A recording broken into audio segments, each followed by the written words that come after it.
Can Jared Goff lead us to a winning season in 2022?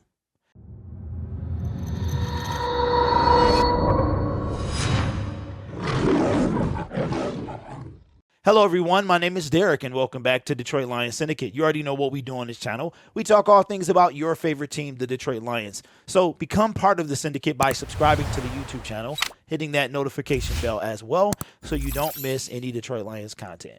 The Detroit Lions decided not to take a quarterback in the 2022 draft. And after Brad Holmes was on the Rich Eisen show, he mentioned that Jared Goff was going to be the quarterback going forward. And he also mentioned that if the right guy was there, they would have taken him. But they chose not to take a quarterback in the 2022 NFL draft. Now, in some regards, that bothers me just a wee bit because of who our backup quarterbacks are.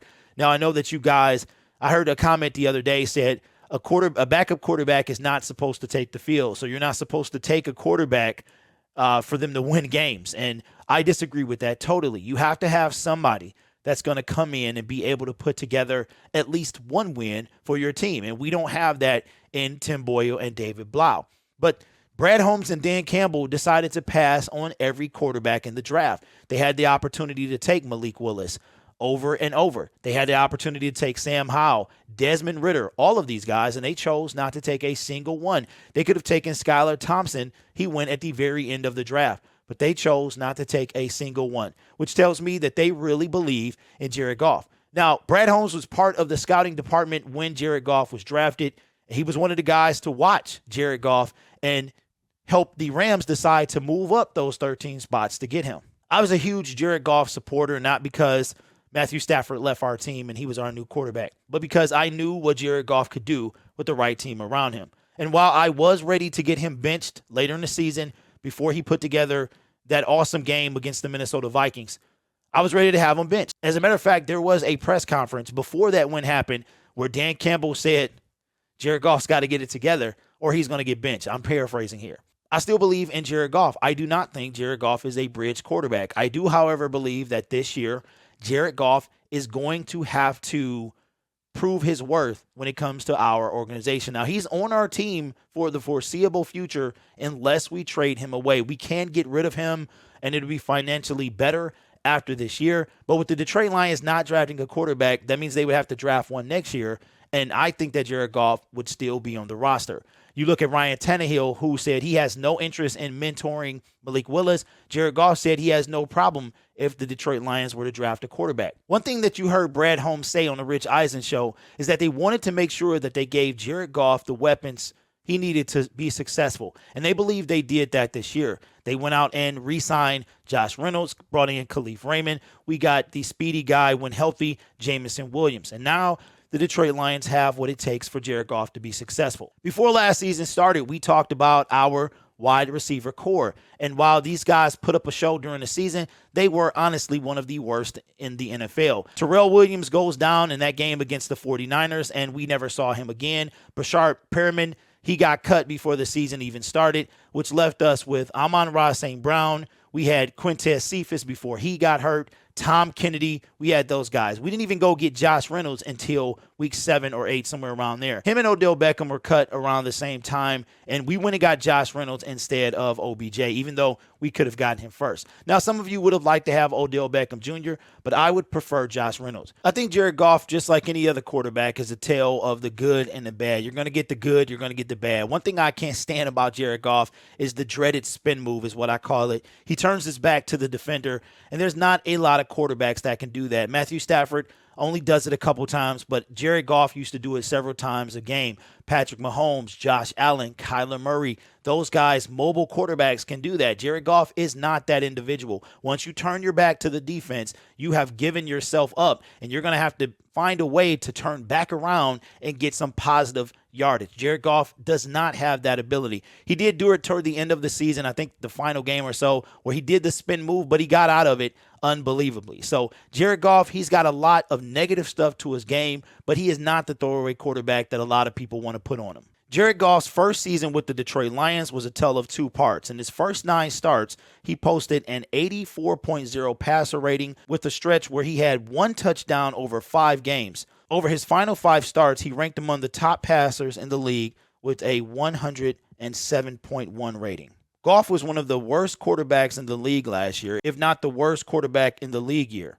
In terms of air yards per attempt, average depth of throw, or any other metric that reflects downfield throwing aggressiveness. As we watched Jared Goff through most of the season, he didn't even go down the field that often. It wasn't really until Josh Reynolds came on board that he threw his first major down the field pass in my recollection. Look at the stats over 20 yards. I don't think there were many of them when it came to Goff. And we kept saying during the season that he needs more weapons. And he's definitely got a down the field stretcher in Jamison Williams. TJ Hockenson was our leading receiver until DeAndre Swift became our leading receiver. Jared Goff didn't go down the field that much, and in doing so, throwing short passes, which made him one of the best quarterbacks when it came to passes against the blitz. According to NFL Inside Edge, and credit to Lions Wire, here's where Goff ranked in a couple of categories against the blitz last season. Minimum 86 pass attempts against the blitz. Passer rating versus the blitz. He was 10th with a 103 passer rating.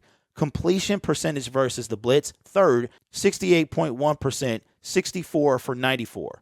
Says only Patrick Mahomes and Teddy Bridgewater had a better completion percentage than Goff against the blitz in 2021. Matthew Stafford was a close 4th, 68%, with Joe Burrow rounding out the top 5, 67.7. Goff was also one of just 4 quarterbacks who did not throw an interception against the blitz, joining Aaron Rodgers, Kirk Cousins, and Carson Wentz. I'll be the first to admit that Jared Goff had a less than stellar season when it comes to our Detroit Lions, but I like to look at it like this.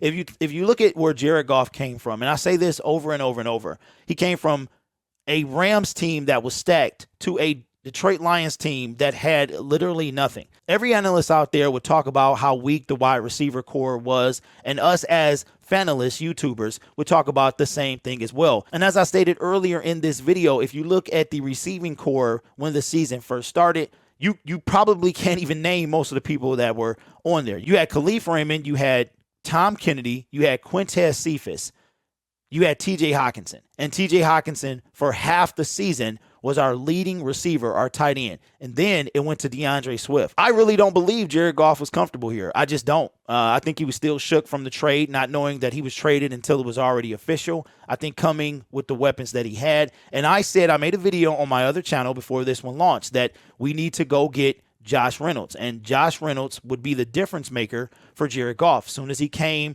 that began to open up the field, and Jared Goff became a better quarterback at that point. Jared Goff has to clean up the turnovers. He had a ton of fumbles, and he had a healthy amount of interceptions as well, but obviously none against the blitz. Our former quarterback, Matthew Stafford, had a pick 6 in 3 consecutive games, almost breaking the record for consecutive pick 6 games, and he went on to win the Super Bowl. Do I think that Jared Goff can help the Lions win? I absolutely do, and apparently, Brad Holmes and Dan Campbell do as well. Jared Goff is quite the topic when it comes to our Detroit Lions. We just can't. Every couple of weeks, we come back to Jared Goff. During the offseason leading up to the draft, it was will the Detroit Lions take a quarterback? Will the Detroit Lions trade Jared Goff? And we decided not to do either of those things going forward with him as our quarterback for 2022. So let me know in the comments below.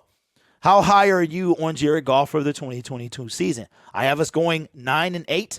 And a potential playoff run, and I believe that Jared Goff will do. As a matter of fact, I can almost guarantee that he will have a much better season than he did last year, being more comfortable, having more weapons. The offensive line is healthy. I am not a Jared Goff truther, whatever that is. I don't even know where that term came from. However, I am a believer that you got to give people what they need to succeed, and obviously he did not have that here with the Detroit Lions. But this is the year that he will make a giant leap forward and help us win some games. My name is Derek. This is Detroit Lions Syndicate. Be sure to subscribe to the YouTube channel. Hit that notification bell as well. We're on our way to 3,300 subscribers, about 20 or so away. So if you subscribe to the YouTube channel, that can help me get there. To all my returning viewers, I appreciate you, because without you, we can't get in front of new people. And to all my new viewers, I appreciate you as well. Stick around if you like what you see. Subscribe when you feel necessary. You guys are awesome. Take care of yourself. And as always, go Lions.